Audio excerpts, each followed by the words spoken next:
هەوڵی ڕژیم بۆ زاڵبوون بەسەر فەزای پەروەردەیی دەبێ پوچەڵ بکرێتەوە. لا سەروبەندی دەستپێکردنی ساڵی نوێی خوێندندا پرسی دامەزراندنی فەقێکانی حەوزەی علمیەی قوم وەک مامۆستای مێژوو زانستە کۆمەڵایەتیەکان و ئەدەبیاتی فارسی سەر لە نوێ هاتووەتە ناو بەرنامەی کار.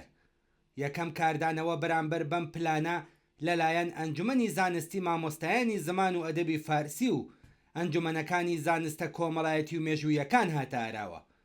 ساڵی ڕابردوو ئەم ئەنجومەنە لە بەیاننامەیەکدا دامەزراندنی فەقێکانی حەوزەی قومی وەک کارناس و کارناسی باڵا ئیدانە کرد.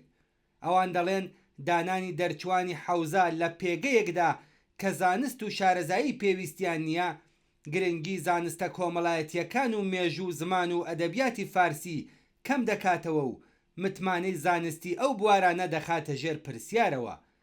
عەلی لەتیفی سەرۆکی ڕێکخراوی توێژینەوە و پلاندانانی پەروەردەیی لە وەزارەتی پەروەردە لە چاوپێکەوتنێکدا لەگەڵ ئیسنا لە وەڵامی ڕەخنەکان داوتی زۆر کەس وا بیر دەکەنەوە کە کەسێک ببێتە فەقێ تەنها کتێبی دوعا واتە مەفاتیح دەخوێنێت و ڕێگە و ڕەوشی ئاینی بەمانایەکی تایبەتی و چەقبەستوو دەزانێت. ئەمە بیرکردنەوەیەکی ناڕاستە. دانانی ئاخوند موعەلیم لە بری مامۆستایانی پسپۆر هەوڵێکی نوێ نییە. کۆماری ئیسلامی لە سەرەتای هاتنە سەرکاریەوە بە پێی پلانی شۆڕشی فەرهەنگی دەستی کرد بە دوورخستنەوە و پاکتاوکردنی مامۆستایان و موعەلیمان و خوێندکارانی خەباتگێڕ و لە ژێر ناوی یەکگرتووی حەوزە و زانکۆ ژمارەیەکی زۆر ئاخوندیان بە جێگەی ئەوان ڕەوانەی ناوەندەکانی پەروەردە کرد. ڕژیم لە دژایەتی لەگەڵ بنەماکانی پەروەردەی زانستی هەوڵیدا خورافاتە ئاینیەکان لە ژێر ناوی زانستدا بەسەر کتێبەکانی خوێندن و کەش و هەوای قوتابخانە و زانکۆکاندا بسەپێنێت. لە سەردەمێکدا کە محەممەدی خاتمی ڕێفۆرم خواست بەرپرسی وەزارەتی فەرهەنگ و ئیرشادی ئیسلامی و دواتری سەرۆک کۆمار بوو، بە لە ناوبردن و سانسۆر و تیرۆر و قەتڵی زەنجیرەیی دەستیان کرد بە کوشتاری خاوەن زانست و زانیاری و قەڵەمەکان و سەدان نووسەر و شاعیر و مامۆستا و معەلیمان کوشت و یان ڕەوانەی زیندانیان کردن. بەڵام سەرەڕای هەموو ئەمانە نەیانتوانی خورافات بەسەر ژینگەی زانکۆ و ناوەندەکانی زانستدا زاڵ بکەن. عەلی خامەنەیی زۆر جار ڕق و بێزاری خۆی سەبارەت بە باس و وانەکانی زانستە مرۆییەکان لە زانکۆکان دەربڕیوە و وەک بابەتی ناکۆک لەگەڵ بنەماکانی قورئان و پرەنسیپەکانی ئیسلام و پشبەستوو بە فەلسەفەی ماتریالیستی و مادەگەرایی ناوبردووە و بە ئەدەبیاتێکی نزمی ئاخوندی ئەوەی بە بنەمای ئاژەڵگەرایی زانیوە. ناوبراو بەردەوام لەسەر هەوڵدان بۆ ئیسلامیکردنی ناوەرۆکی کتێبەکانی خوێندن و کەشی زانکۆ و قوتابخانەکان جەختی کردوەتەوە و لە پێناو ئەم ئامانجەشدا بڕیاری دەرکردووە. دامەزراندنی فەقێکانی دەرچووی حەوزەکان لە فەرمانگە و دام و دەستگاکانی تریش بە ئامانجی کنترۆلکردن و هەوڵدان بۆ ئیسلامیکردنیان دیاردەیەکی نوێ نییە، بەڵکو ساڵانێکە تەنانەت لە وەزارەتەکانی وەک نەوت و پیشەسازی و کارەبا و ئەو دامەزراوانەش کە سەرقاڵی کاروباری تەکنیکی بوون بەڕێوە چووە. بەڵام لە ماوەی 2 ساڵی ڕابردوودا و بەتایبەت دوای ئاخێزەکانی بەفرامباری 96 و خەزەڵوەری 98 و شۆڕشی ژنجیان ئازادی پلانی دامەزراندنی فەقێکان لە وەزارەتی پەروەردە بە شێوەیەکی جددیتر هاتووەتە ئاراوە.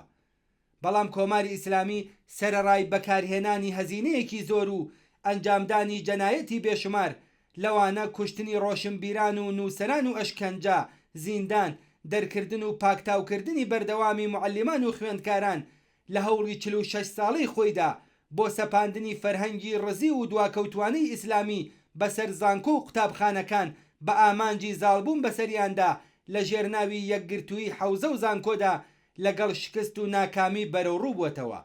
ئاشکرایەکە ئاسۆ و ڕوانگەی خورافاتی فەرهەنگی سەدەی ناوەڕاستی لەم چەشنە ناتوانێت بەر بە گەشە و پەرەسەندنی زانستە سروشتی و کۆمەڵایەتیەکان بگرێت کە لەسەر بنەمای واقعیە مادیەکانی کۆمەلگا بەدەست هاتوون. بەرپرسانی ڕژیم دەزانن کە شکستیان هێناوە لەوەی کە نەوەکانی دوای شۆڕشی 57 بە گوێرەی ئەو فەرهەنگە بار بهێنن. کاربەدەستانی ڕژیم تەنانەت دان بەوەدا دەنێن کە بیر و باوەڕی ئاینی لە کۆمەلگەدا ڕۆژ لە دوای ڕۆژ لاواستر و مزگەوت و حسینیەکان چۆڵ و کەم ڕەونەقتر دەبن.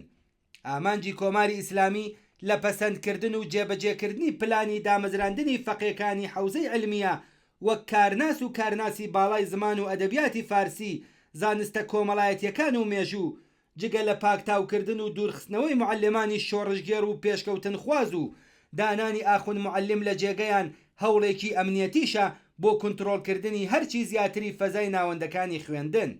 ئەم پلانە لە ڕاستیدا درێژەی هەمان شۆڕشی فەرهەنگی شەرمەزارکەری کۆماری ئیسلامیە کە بە گوێرەی ئەو هەزاران معلم و مامۆستای زانکۆ خوێندکار و قوتابی دەرکران و کەوتنە بەر لێکۆڵینەوە و بەدوادا چوون. ئەرکی ئاخوند معلم جگە لە پروپاگەندە بۆ کۆماری ئیسلامی و شێواندنی مێژووی ڕاستەقینەی کۆمەلگە و وتنەوەی وانەی خوراافاتە ئاینیەکان کە خۆشیان دەزانن کاریگەریەکی ئەو تۆیان نییە، بریتیە لە سیخوڕیکردن بەسەر خوێندکار و معلمانی شۆڕژگێر لە قوتابخانەکاندا. چونکە ڕژیم دەبینێت کە لە ناڕەزایەتیە جەماوەریەکانی چەند ساڵی ڕابردوودا بەتایبەت لە شۆڕشی ژینا دژ بە حکوومەتی ئیسلامی خوێندکاران و قوتابیانی ئامادەی و معلمان ڕۆڵی چالاکانەیان هەبووە. لە چەند ساڵی ڕابردوودا بزوتنەوەی ناڕەزایەتی معلمان هاوکات لەگەڵ مانگرتن و ناڕەزایەتیەکانی بزوتنەوەی کرێکاری و بزوتنەوە کۆمەڵایەتیەکانی دیکە لەسەر ئاستی سەرتاسەری لە پێناویست و داخوازیە سیاسی و پیشەیەکان بەردەوام لە ئارادا بووە.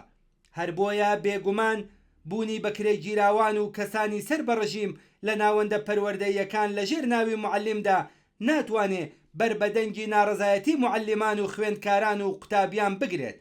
لەم هەلومەرجەدا تەنها بە هاتنە مەیدانی هێزێکی بەرینی قوتابیان، خوێندکاران، معلمان و مامۆستایانی تێکۆشەر و بەگرێدانی خەبات و ناڕەزایەتیەکانیان بە خەباتی کرێکاران و بەشە ناڕازیەکانی دیکەی کۆمەلگاوە دەتوانرێت هەوڵەکانی کۆماری ئیسلامی بۆ زاڵبوون بەسەر فەزای پەروەردەیی لە ئاستێکی کۆمەڵایەتیدا پوچەڵ بکرێتەوە.